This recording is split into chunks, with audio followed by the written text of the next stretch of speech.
Le mur végétal, Patrick Blanc.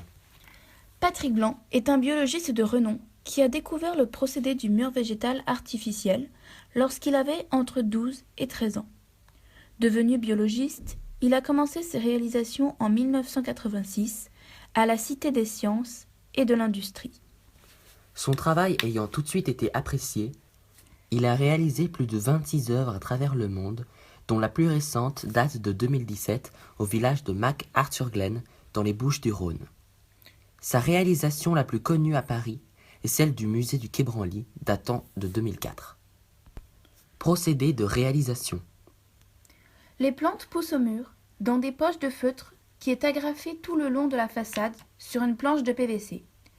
Les plantes sont arrosées par une eau enrichie en nutriments qui coule depuis le haut de la façade entre la planche de PVC et le feutre.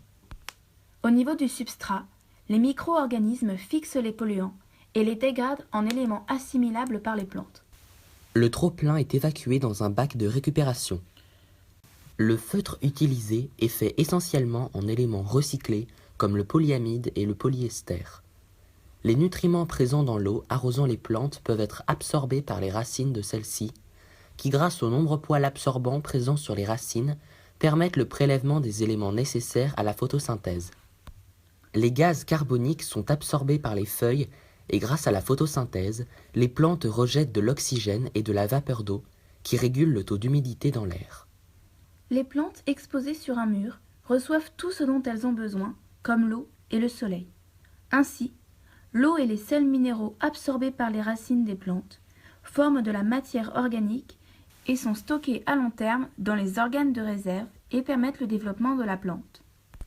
Chaque mur végétal est composé de plus de 300 espèces de plantes. De plus, le mur végétal n'est pas forcément artificiel, mais peut aussi être naturel, comme sur les falaises, les montagnes ou en forêt. Cependant, la création d'un mur végétal artificiel requiert certaines conditions, telles que l'exposition au sud de la façade et son dégagement. En conclusion, le mur végétal est aussi bien esthétique que bénéfique pour la population et l'environnement.